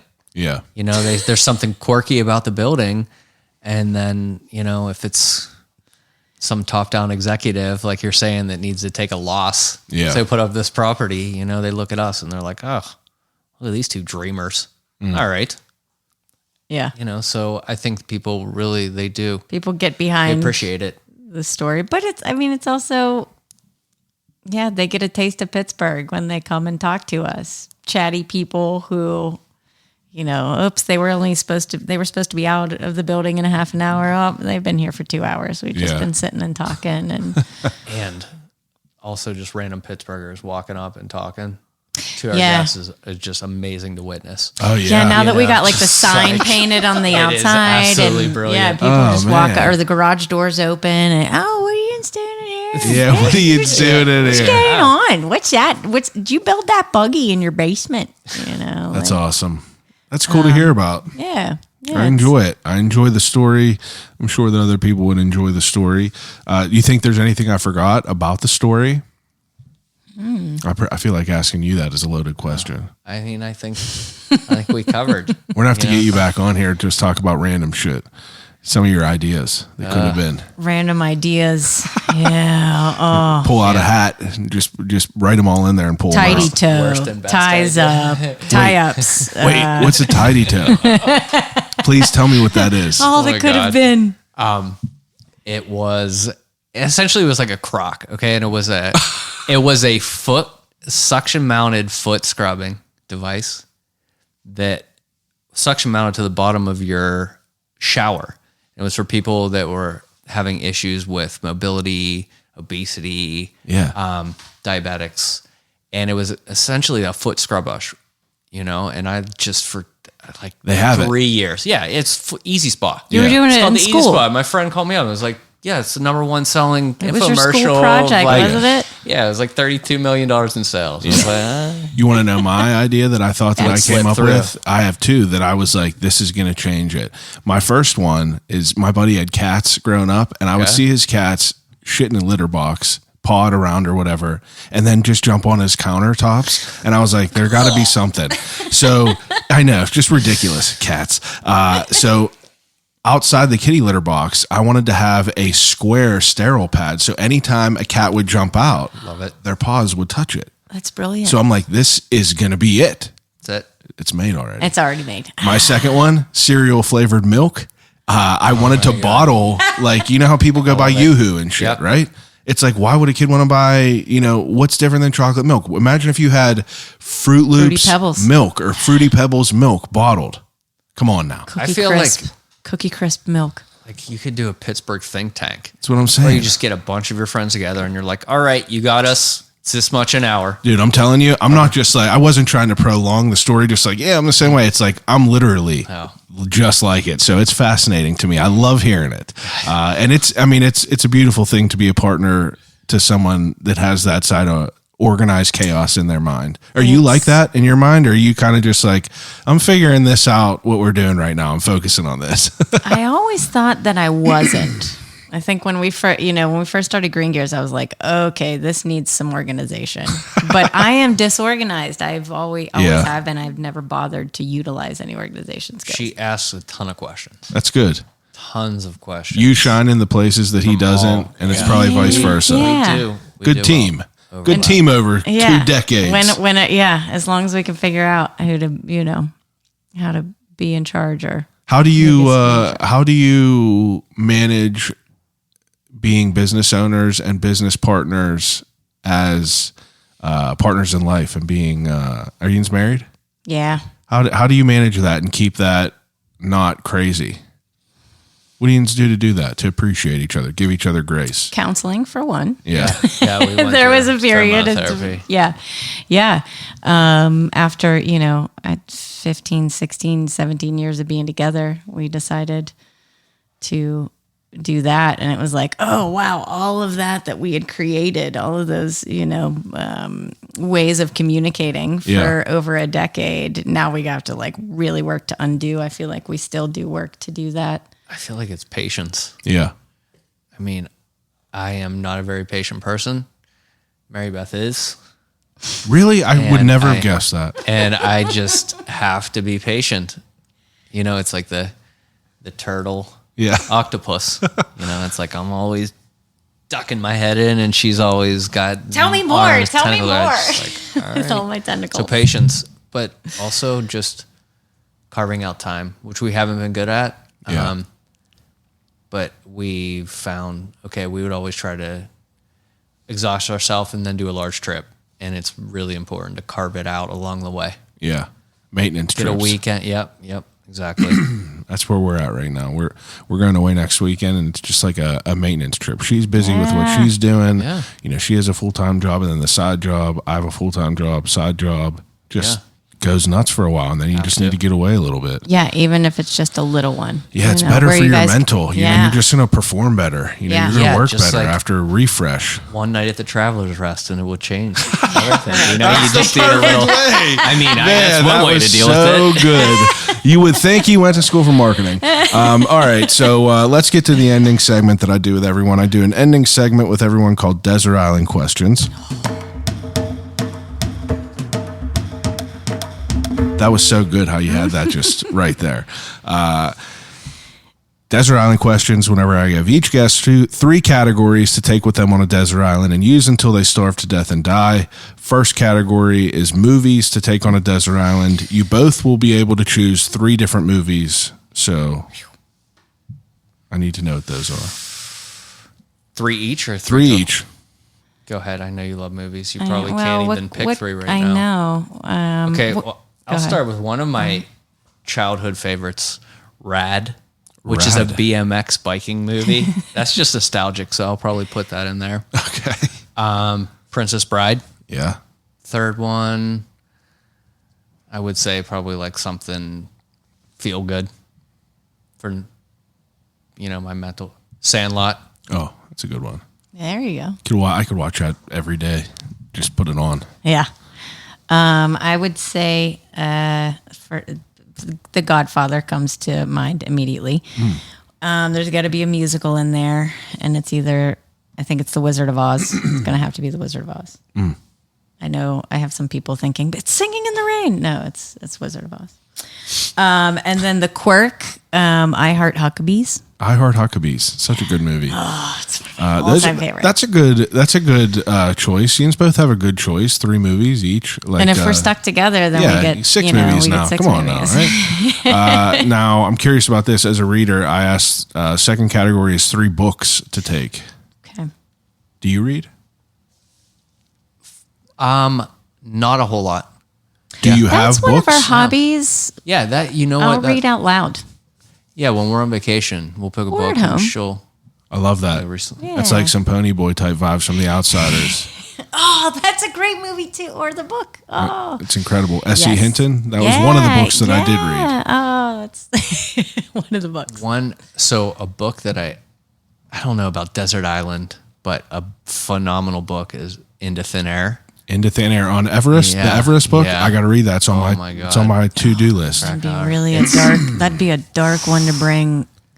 Although if a you're on a desert island, warm yeah. desert island, you'd be happy every time you read it that Yeah. you weren't on Celestine Everest. Prophecy. I like that book a lot. What is it called? Celestine Prophecy. What's that about? It's a fiction adventure tale. Okay. You don't even have to would go say any. It's spiritual. Okay. Third, Third one. whole subscription to Dance Comp. Third book, I would say Adventures of Huck Finn. Maybe. Something adventure book. Yeah. I guess Into Thin Air is as well, but think they all were. All your picks. It's weird because I just saw that on a list today. I was just told about Into Thin Air today, and I got to read it. It's fantastic. It's a really it's intense. It's and a really sad intense book. and Yeah, hard, I'm sure. but worth reading for sure. What about your choices? I think that The Curious Incident of the Dog in the Nighttime. Wow, never heard of that. It's kind of like a mystery. The main character has autism, and he sets off on his own. He's a teenager and sets off on his own, like without his dad knowing where he is, to solve this mystery. But in like modern day, just normal time. Yeah. Curious Incident. I love The Perks of Being a Wallflower. Loved it. Read that Yeah, so good. So good. too. What a good book. Yeah, it was fantastic. Absolutely. And, it's kind of in the same Into Thin Air vein, but that last one that we read, and I can't remember the name of it. My Father's Soul, Yeah. Sherpa, a book about it was written Everest. first person of a Sherpa who was on the same expedition. And he's actually the son of the first Sherpa who went up with Edmund Hillary. Oh, was that the first guy up Everest? Yeah. Oh, wow. First white guy. Wow. But the Sherpa who accompanied him, this was his son, I believe. And What's that called?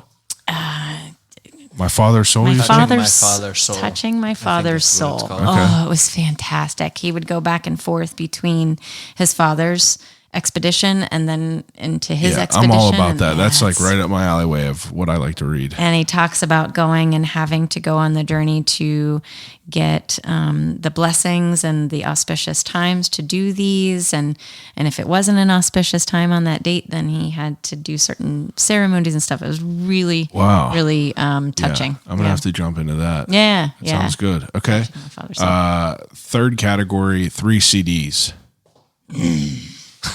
That's really hard. Paul Simon Graceland would be on there. Probably the band Last Waltz Oh, yeah. That's good. would be a good one. I love letting you go first because I know how. Third CD, probably Pink Floyd Wish You Were Here. Okay. They're good choices. Or, Pink Floyd Wish You Were Here. Probably. Yeah. I remember doing this like 10 albums for 1 album a day for 10 days. So I'm trying to remember which ones were in there. I mean, even though you took Pink Floyd, but like The Wall changed my life. As a 14-year-old, Pink Floyd, The Wall. Okay. I'm someone who has to get like all the different A little bit of everything. genres in there. It'd be like Patsy Cline 12 Greatest Hits. And is it Otis Redding or Bruce Springsteen? I don't know. Probably Otis Redding. No, you know what I'd do? Monterey Pop Festival, because there's so many different greats. That's a And it good. includes Otis Redding. There you go. And That's a good what I do. loophole. Yeah. I like that when people pull I that cheat. out. I cheat a little that. bit. I like that. Okay, third to last question is something called the Death Row Meal. Sorry, it was a little bit loud. Death Row Meal is, obviously you see people, you ever see them grim articles, the people that are about to get put to death, they get their last meal. What would yours be if it was the appetizer, main course, and a dessert? Have to be Italian. It would have to be Italian. I mean, it could be literally whatever you want. You love would say- Italian? yeah, absolutely. Yeah. It would probably be like a gnocchi For your main course? for my main course. Okay. Like a nice bolognese sauce. Is there one in the city that you love? I love Dish. Yeah. Pittsburgh. Dish is great. Dish is really Colangelo's too. Colangelo's Bakery. Where's that next to at? La Prima in the Strip Oh. District. They have They have gnocchi? really good Not gnocchi, pasta but meals. bolognese. Yeah. Yeah, they have really good. They do lunch dishes there. Wow. Really good. Huh. So yeah, it'd probably be Italian. Nice loaf of bread, gnocchi. What's the starter? Starter would be, I'd probably go, like, if I'm going to switch it up, Southeast Asia, I would probably go that direction. Maybe it would be like samosa or something Thai. Okay. I really love Thai food as well. Dessert? Dessert, Pages. Pages. Yeah, Pages ice cream down at Beck's, you Okay. know, Pages Beck's Run. I'm hip to Pages. I mean, I've only that's been there. just like- I've been there one time. Oh, it's just a crazy line. I just can't commit to I it. know it's getting. I'm not. a I little- don't frequent it's down there a getting lot out either. there. It's Yeah, crazy. Yeah. People Preposterous. are TikToking their I got to get them on here. Cream. That's what I got to do. I got to get them on here. You know the owners? Yeah. So Chuck ran it for a long time, and his daughter Yeah, that's what I heard. just took it over maybe 2 years ago. Okay, we got to make that happen. But they're awesome. Yeah. Yeah. And I've heard- he knows a ton of history about Pittsburgh. I've all heard that nothing area. but good things, and I've heard nothing but people, recommending. And I think, to be fair, I think that I DM'd them, and they finally replied. But I think now that you just said that, I might have not replied back to them. So I got to figure that out. But Yeah, Pages, it'll be if worth it. Pages is listening, we're gonna make it happen. They curated treats from all over. So he would find his favorite item at his certain bakery Yeah. and then just get one thing from that spot and pick from a bunch of different locations. Yeah, I'm into learn. I want to learn all about it because if there's a line that big all the time, you got to know about it. It is for a 1905, reason. they opened up that. Is it really that area 1905? is when they Jesus. started Yeah, both selling of our milk. parents were taking us there when we were little. What about you for your last meal? I think I'd probably do veggie spring roll or an egg roll as my app. Chinatown Inn, downtown, delicious. Chicken schnitzel as my dinner with some Brussels sprouts and mashed potatoes Perfect. and gravy, of course. And it'd have to be creme brulee. Oh, I love a creme brulee. Yeah. So What's your good. meal? Man. For appetizer, I would say what I normally go with is, just to cheat a little bit, I would probably get wings because I love a wing. So I would get some wings, maybe Streets on Carson wings. I'm a big fan of them. Main course would have to be, I love after doing this for 5.5 years, you would think I would have an Have an answer, but I have no idea. I feel like it would have to be some sort of a burger. Like I just love a burger. Like I'm a burger guy. Favorite burger in Pittsburgh? Oak Hill Post. Where's that? Oak Hill Post is in Brookline. They also I know what you're talking about. they also have a creme brulee French toast. Yeah, It's insane. it's not too far down from Peterland. Yeah, it's right next to it. okay. Oak Hill is incredible. Their burger, I feel, is in contention with Cinderlands as well.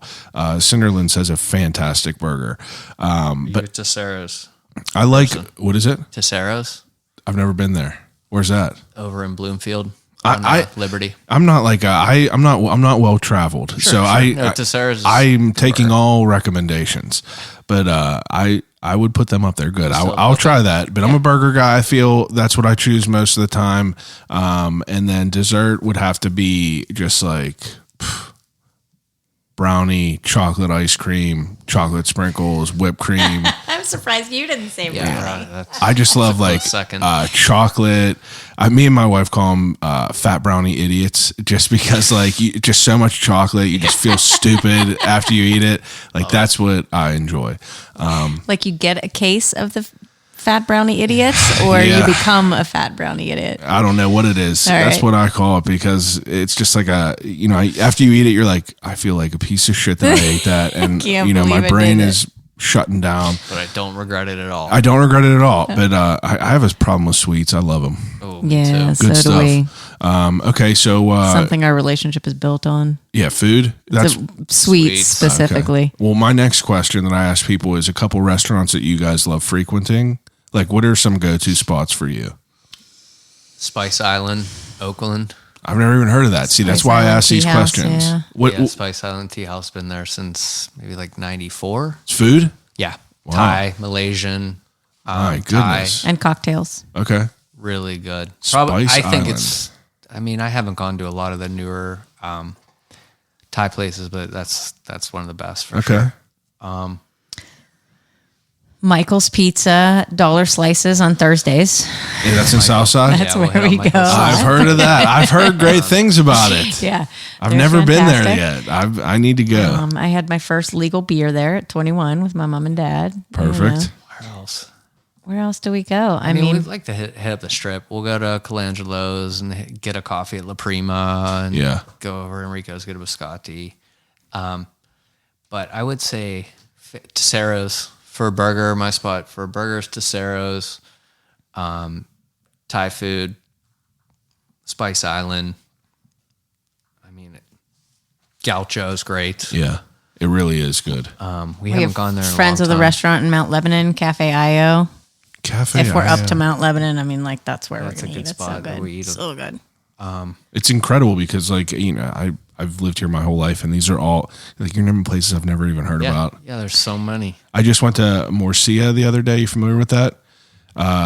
First time I heard about it was just recently, like a month and a half, 2 months I've never ago. heard of it. What's Morcia? Morcia is Spanish cuisine, tapas style, on Butler Street, down coming out of the strip, going into Lawrenceville. Okay. On the left hand side, phenomenal. It was just Yeah. amazing. We had 11 different dishes, everything from octopus over corn chowder to oxtail to melon cucumber salad. The whole thing was incredible. Cocktails were great. They had beet vodka that was just phenomenal. It was a good time. All right, Morcia. Yeah, Morcia. You got to schedule it a month ahead of time, but get it in Yeah. there. They have a little courtyard. Don't they have in the front? Are you? I think it's I think are you thinking of Pusides maybe or no? going down Butler Street. Which side is it on? If you're going down towards Lawrenceville, it's on the left. It's like a yellow building. I don't know if there's I don't know. It was dark, so I don't know if there was a courtyard there, but it was pretty good. I would Yeah. recommend it. Other restaurants though, we go to Pusides a lot. We like that. Have you been there? No. Pusides Garden. Oh my Where is god. that? Down further down the other end of Lawrenceville. Okay. It's they got a spicy shrimp tom yum soup, and that's my desert island starter. That's what it is. There you go. I figured it out. There you go. It's the most amazing soup I've ever had. Their food is great. Never had a bad time. Cocktail is amazing. Yeah. Can't rave about them enough. Cool. A lot of good stuff around here. We've been getting a lot. We've got a buddy who started up a catering business, and he does a weekly menu. Oh yeah. And we'll deliver, these meals. What is it? Funky Biscuit Catering. Funky Biscuit. Yeah. Corey there, he does amazing things. So he'll send out every, Sunday or Monday. All right, here's what I'm making this week. Oh, he Who does wants what? you could order meals from him. Yeah. We okay. get meals from him. Yeah. We'll do. Are you So we haven't been going out a lot because we always have Corey's meals. Ian's you cook? know. Ian's cook? He does. Yeah, I I like do to cook a not. lot. Yeah, it's fun. It's a good time. I cut some peppers yesterday. I got some peppers. Yeah, I love cooking. I carried a I come from watermelon. an Italian family, so it was always around the kitchen, cooking, eating. Yeah, eating most of Just all. Eating. Okay. Running into food. Yeah. Were you dipping bread in red sauces and everything? All that whole thing? I love it. I wish that was going on spaghetti upstairs for right breakfast. Instant pizza. now. Can't beat it. I like cold spaghetti. Now, second to last question. Most telling. You're getting ready to go on a road trip. You go into a gas station to get a snack. What is your snack of choice? Sharp cheddar cheese. Just a brick Yeah, of they have cheese? those Yeah. blocks Real of good. single serve. I'm always grabbing that, or the yeah. prosciutto wrapped in cheese. Oh, yeah. Or the other way around. Chocolate, Yeah. Skittles. Yeah. I'll take a Skittles, Sarah's chocolate bar Yeah, is a home Sarah's. run. Come on now. Now and Later's. Now and Wanna later. and go- or Later's, not now, what? Good and Plenty. Not now and later. The good and Even plenty. worse. God. Ew. Where did that come from? Old man. Yeah, that's I like Boston baked I beans. married an 85-year-old and a 40-year-old buddy. I remember my uncle used to get them baked beans, and I'm like, why do you even get these? These taste like hell. And he's probably because no one else will eat them. That's why my dad gets black jelly beans, so no one else will touch Yes. them. He always got a stash. Okay, what about you? Oh yeah, Well, you yeah, said the it. cheese. Yeah, The cheese. But sweets, M&M's. M&M's, Always my favorite. Always will be. good. Okay, Yeah. those are good. I used to tell my mom, I love you more than all the M&Ms in the world. I, That's a lot of M&Ms. I like M&Ms. We just went to Whole Foods and there's this stuff called Unreal brand candy, and there's these. I guess it's takes place of an M&M, but it's made from quinoa. It is the best, the best I've ever had. I'll never buy an M&M again. We keep them on deck and just have them. I'm gonna have to give you one after this because it's pretty good. Sense I was of like blown conversion away by happening. it. We'll take special trips over there just to get for these this. things. Okay, last question. If you could have a conversation with anyone alive or dead, who would it be and why? Understandable if it's a loved one, but if you could choose someone who you are not affiliated with.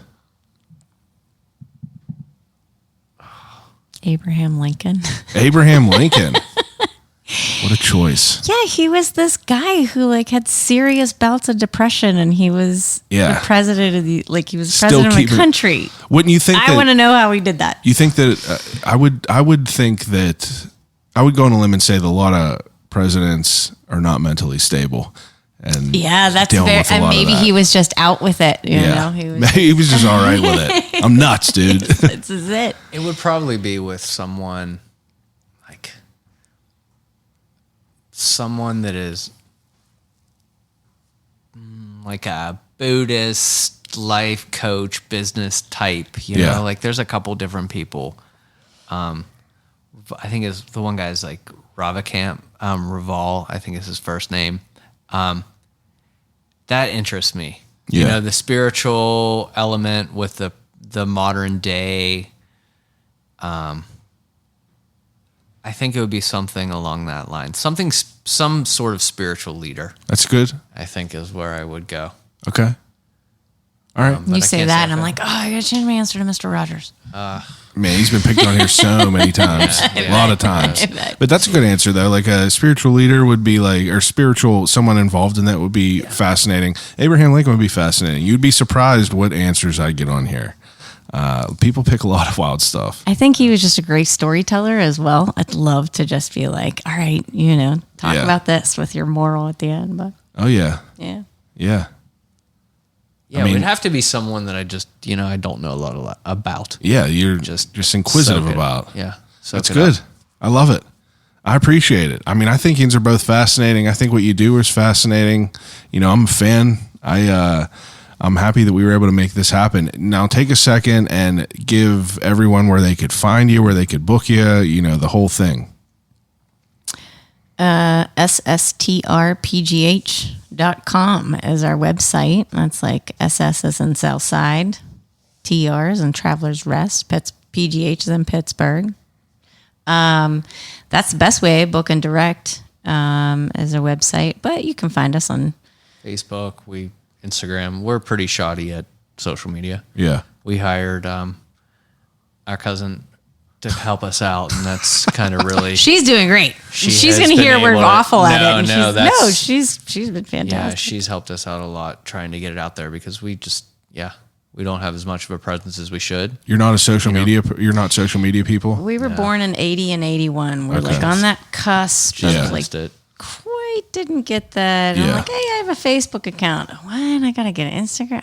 I know it's What? annoying. It's the worst So part of doing anything at all is like having to keep up a presence Yeah. on social media if you're not one of them people that just like wants to, Yeah. take selfies every day. Yeah, and it starts to feel like walking into a makeup counter Yeah. where they're like, everything's wrong with you. Yeah. I mean, it's Everyone's fair. having a better time than you are. That's fair. That's a good thing to delegate away is social media for sure. If you Yeah. could give away that control, then that's all right. I can't give away that control yet. I just don't. I don't think I could do it yet. But It's different as well. it's different. But so is there trips planned? You said you had a bike trip coming up. Yeah, I'll do the Gap start next week. And then we're going down to Muscle Shoals in New Orleans in January. Nice. Going to some beach towns on the coast or on the Gulf Coast right there. And yeah, that's about it. Trying to travel as much as you can, huh? Get the dog. With in what the you van. could do. With what we can, when we can, get out and see who we can. That's great. Yeah, And then we have to. Morocco and Japan are the That's the goals. Those will be like the next. Those Next are two big ones? travel goals, but I also have a good friend we have a good friend in Switzerland, Wow. and I know that some friends are trying to get there. So maybe I'll go and you'll stay. Maybe we'll break up for a week. Sounds great. All right. Well, I appreciate you taking some time from your very busy schedules to come over and talk to me. Absolutely. Everyone else that's listening, thank you as usual. Each and every week, we're back with another great guest doing great things in the city. Thank you for listening. Call you right back.